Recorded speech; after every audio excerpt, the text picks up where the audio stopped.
from devastating downpours, destroying our desert, our homes, our cars, and our roads. To dangerous dust storms hiding our highways and causing deadly crashes. Our desert monsoons pack a major punch each and every year. But it also brings us something we desperately need. You're watching Monsoon 2016, The Perfect Storm. This is a KOLT First Alert special presentation. Monsoon 2016, The Perfect Storm starts right now. Sponsored by Quality Restoration, 24-hour emergency services. The monsoon has proven each year to be the perfect storm for flooding our roads, slowing some of you down, sweeping others away.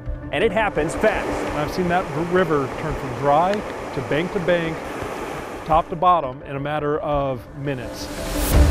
We see it all the time. Water overrunning our washes, making rivers out of our roads. And it doesn't take the perfect storm to do it. It can even happen when it's not raining down here and it's dry as a bone. All that rain they get up in the mountains comes rushing down here and into the street. And no matter how many times we tell you not to do it. Yeah, the reality is people are in a rush, right? We're always in a hurry. Each and every year we show drivers getting rescued from their cars, but not everyone is so lucky. That by the time we get reports, the person's so far downstream, unfortunately those become more often recoveries than rescues. This may surprise you, but flash floods are the #1 cause of deaths during monsoon storms. The reality is it only takes a couple inches of water to move a full-size vehicle. But they're also the easiest to avoid. Just because you think you can make it through, you may get halfway and when that wall of water hits you. So take the time, avoid it, make it home alive. The perfect storm can cause many threats during the monsoon, especially to hikers. Heavy rain can cause flash flooding in the canyons, and intense heat with high humidity can lead to heat stroke. Just a couple of the ways you may find yourself stranded in the elements. In those cases, you may need to be rescued. In order to find out how rescue operations are conducted, we need to head to Davis-Monthan Air Force Base. Our first stop, the Joint Intelligence Operations Center. When we get 911 calls, they're going to go through here, and here those officers and agents are going to dispatch resources that are available to help those personnel calling 911. To get the perspective from the air, I took a flight with helicopter and rescue pilot Natalie Bowen and asked her how she responds to distress calls. So actually give us coordinates, and we'll go to those coordinates and see if we can spot whoever's there. This aircraft is the best aircraft to find the person, but not the best aircraft to actually execute the rescue. So either calling ground agents or the Black Hawk. The Black Hawk. If you need a rescue, it's the best help you'll get from the air. Weighing over 20,000 pounds, the Black Hawk can fly in terrible weather over rough terrain where it may be difficult or even impossible to get to on foot. I wanted to actually experience a rescue, so I tagged along during an Air and Marine Operations training exercise at Davis-Monthan. The first step as a victim, stay put and let the rescuers come to you. The crew took care of my harness for me and told me to keep my hands away from the clip. Then we were off to safety. Now this may seem terrifying to some, but if your life is on the line, you'll gladly take this flight. Now you can avoid being the subject of the next rescue mission this summer. Here's what you need to do before you head out for a hike. We can't stress this enough. Bring plenty of water and make sure you have a plan and tell someone where you're going and when you should be back. Remember to dress properly and know your limits. Now sometimes you just can't avoid being the victim of the perfect storm, and that's exactly what happened to Dale Stevens. In his room, we lost just about everything other than his dresser. Thousands of dollars in damage he paid out of pocket because... Actually, we thought we did have flood insurance. It's something that we never really thought about. We just assumed that it came with our homeowner's policy. And he's not alone. About 20% of the land our homes are built on here in the Tucson area sits in a known flood zone. That means thousands of families are at risk of water soaking their precious memories. It's not a matter of if, but when damage will happen. And that flood damage can seriously drain your wallet. Take a look at this tool from floodsmart.gov. You can select the size of your home plus how much water. I'm selecting 6 inches. That cost adds up to nearly $40,000. Even as I take this down to 1 inch, it's still over $20,000. $50. This damages everything from your washer and dryer to the shoes sitting on the floor to your furniture, even to the drywall that needs replacing. And here's the deal. This is not covered by normal home insurance. You can either pay for it out of pocket or you can buy flood insurance, which on average costs about $59 a month. It's up to you, the homeowner, to decide what peace of mind is really worth. Every year, tens of thousands of us lose power during storms. So here's what to do before the perfect storm leaves you in the dark. Pack a kit with flashlights and plenty of batteries. Forget the candles, they can turn a bad situation into a worse one. Plug that expensive TV into a surge protector. Better yet, if you know a storm is coming, unplug your most expensive gadgets. And finally, keep your cell phone charged at all times, especially during our First Alert Action Days. First Alert Action Days. These are days where the weather will be active enough to significantly impact your day. When you see that there's an action day in our forecast, that's a day you should be prepared for strong storms and potential power outages. We'll alert you to those action days on air and on our Tucson News Now weather app. You can download it for free from your app store, and once you have it, you can check First Alert Doppler Live to track lightning and the storms yourself, get real-time important weather alerts, and even check traffic for road closures. I'll let you know how much action we could see this monsoon after the break, but first, let's bust a monsoon myth.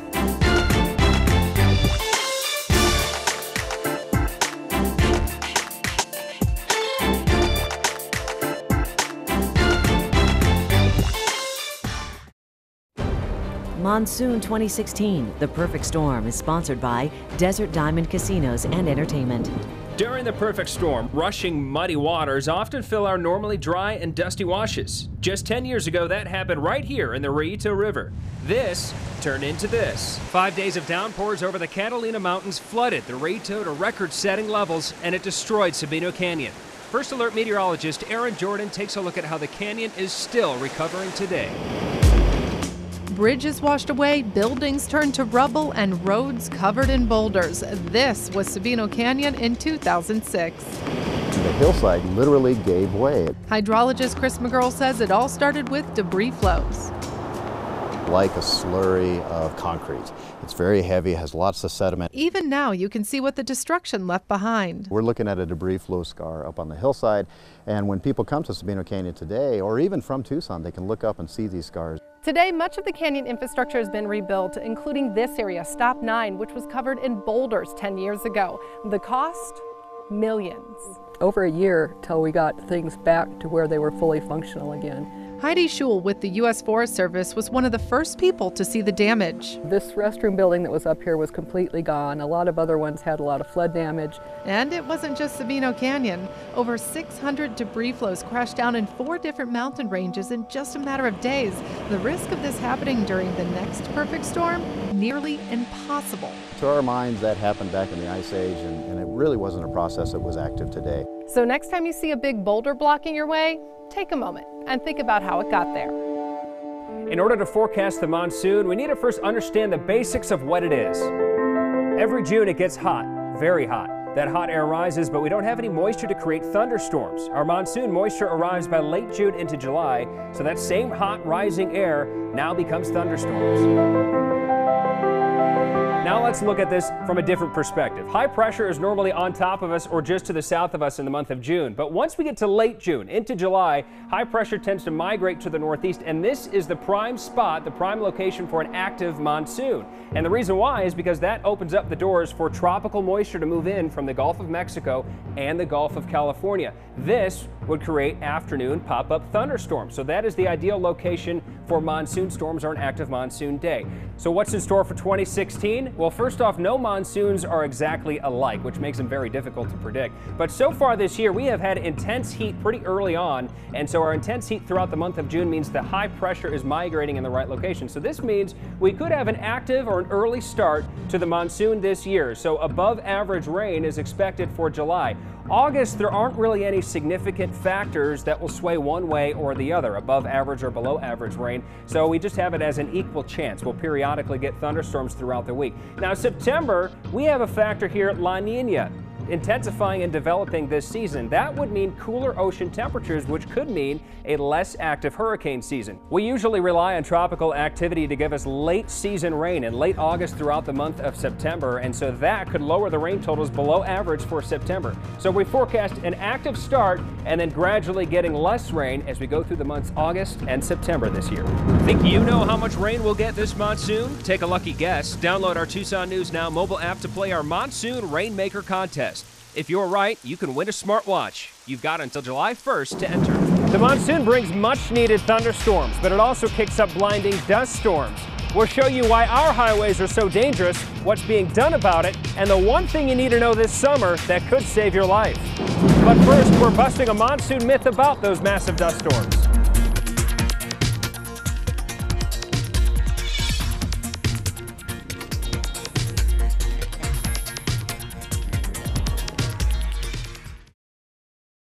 You're watching Monsoon 2016, The Perfect Storm. Sponsored by Quality Restoration, 24-hour emergency services.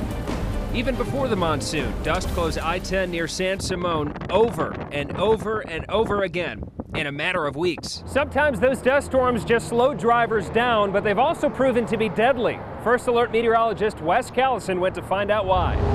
While we often see blowing dust during windy days here in southern Arizona, the big dust storms typically come during the monsoon. One of the biggest trouble spots is right here between Picacho Peak and Phoenix. Here's how it happens. When rain falls into dry air, it evaporates and cools. That sends the air rushing towards the surface. When that air collides with the desert floor, it has no choice but to rush out in every direction, picking up plenty of dust along the way. The result is often a massive wall of dust that drops your visibility to nearly nothing in seconds. And I've had it explained to me by several people that it's worse than being in a blizzard. You literally cannot see the front of your car. And each year, first responders are stuck with a tough task. We hate to tell people's family members that they've lost a loved one, and the dust being the root cause. If you want to avoid becoming a statistic, it's all about patience. If you see dust, pull off. And I know people are in a hurry, they want to get from point A to point B, but the roadway is going to end up shut down if we have collisions anyway, so let's just wait it out. If you do get caught in a dust storm, there are 3 things you need to do in order to stay safe. First off, when you see dust ahead, pull over to the side of the road as far as you can get. Throw the car in park, take your foot off of the brake, and then make sure you do not turn on the hazard lights. The reason being is people tend to follow the lights in front of them when they're in a low visibility situation. If you're on the shoulder of the road with no lights on, nobody's going to plow into the back of you. You just got to wait it out from there, and the dust will eventually settle. Dust storms typically last anywhere from 10 minutes to an hour here in Arizona. The danger is real, but we've known about it for decades. So what's being done about it? Is it off? It is off. Meet Kyle Ryan, a lab manager at U of A's Department of Atmospheric Sciences. While we're waiting for a solution to just get rid of the dust, we need to be able to accurately predict the dust. And that's very, very difficult. Kyle and his team have been trying to find ways to better detect and predict airborne dust particles for years. This is a really stripped down basic version of a wind tunnel that's very portable. It has a lot of advantages over the original. This machine, which doesn't really have a name, creates wind by spinning a metal arm under this container. Once dust gets airborne, the wind, humidity, and soil type are recorded. So we then know what weather conditions will lift that particular dust. We know that the wind speed that produced at 1200 RPMs is the wind speed that'll cause a dust storm off of this dust. Now, Kyle isn't the only one working on ways to solve the problem. The National Weather Service office in Phoenix has placed 8 new sensors just a few months ago that will help detect dust. The sensors may be helpful to detect when a dust storm or haboob is heading toward Phoenix, but it's still very difficult to determine when the smaller channels of dust will be blowing across I-10. This machine is a good way to fill in those data gaps so we can get a more accurate forecast. From massive haboobs to the simple dust devil, all of that dirt makes it into the air we breathe. Fungal spores living in this dirt can then make their way into your lungs, and that can infect your body with valley fever. We can't go around wearing these to keep us safe, so I asked one local doctor how to protect ourselves against the threat. Proper diet, proper sleep and sleep quantity and quality, exercise, and then stress reduction. Basically, stay healthy, because if you're not, your immune system gets distracted, and then even something as simple as allergies can put you at risk. I think when the immune system is bothered and busy fighting ragweed or palo verde or Bermuda grass, then the opportunistic valley fever spore that we breathe in can get a hold of us. The good news? Severe cases are rare, and most people are immune after the first infection. We get a break from this desert dust each time the rain begins to fall during the monsoon, and we need it. See all the brown on this map over southern Arizona? That means we are in a drought. In fact, right now, nearly 6 million of us in the state are living in a drought area. So what's it going to take to fill that deficit? Desert downpours can put a dent in drought. All the water that flooded rivers here in Tucson back in 2006 also added up to the 6th wettest monsoon on record. Here's a look at the drought conditions at the beginning of that monsoon. Nearly 100% of the state experiencing drought conditions, including exceptional drought, the worst rating right here in southern Arizona. Now, by the end of the monsoon, that exceptional was erased. However, drought still lingered over 75% of the state. While our summer storms do help our drought, it is the winter rain and snow that really make a difference. That's because monsoon downpours come and go too quickly. The water runs into washes before it even has a chance to soak into the ground and destroy the drought. And all that water can fill our rivers bank to bank. Just 10 years ago, this happened in the Rillito. The muddy floodwater passing this spot for just 1 minute is enough to supply nearly 200 households with water for a year. Imagine if we could capture all of that water before it disappears into the desert. The reality is, we simply can't do that. Good, there's a few reasons why that really wouldn't work. Fernando Molina of Tucson Water tells me there are laws here that stop us from taking water out of rivers and streams. Another problem? The cost. Those water recharging stations, like the one in Avra Valley, take over 500 acres of land. There probably aren't 500 acres of land available along the riverbeds to do this. And then there's all that garbage. Associated with that is we have a lot of old landfills alongside our old riverbeds here, so there's a water quality consideration in that.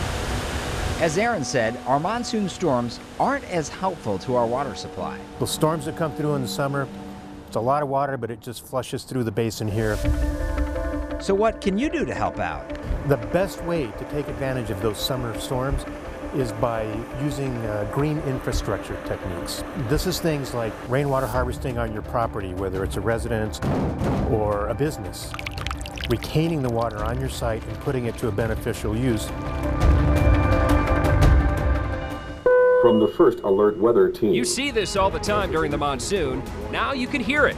It's a new feature that allows us to relay important weather alerts to the visually impaired. So here's how it works. You're watching TV and you hear or see the weather alert come on. A severe T-storm warning for Tucson metro area. All you need to do to hear the alert read to you is hit the SAT button on your remote. Powerful monsoon storms and life-threatening flash floods are fairly common for us during the monsoon. This is one more tool for us to keep you and your family safe and aware of our changing weather. The monsoon can be dangerous, but the perfect storm can lead to the perfect pour. I'll show you what it takes, but first, let's bust another monsoon myth.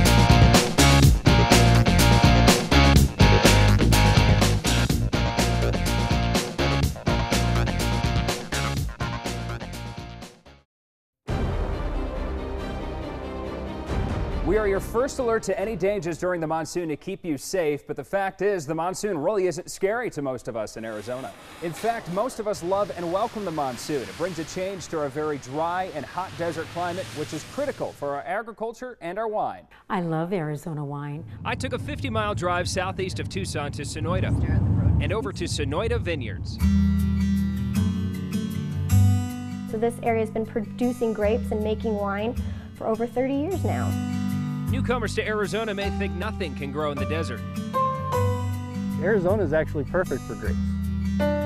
This is Robbie Reynolds. He manages and takes care of the vineyard. He told me the monsoon is crucial for his business.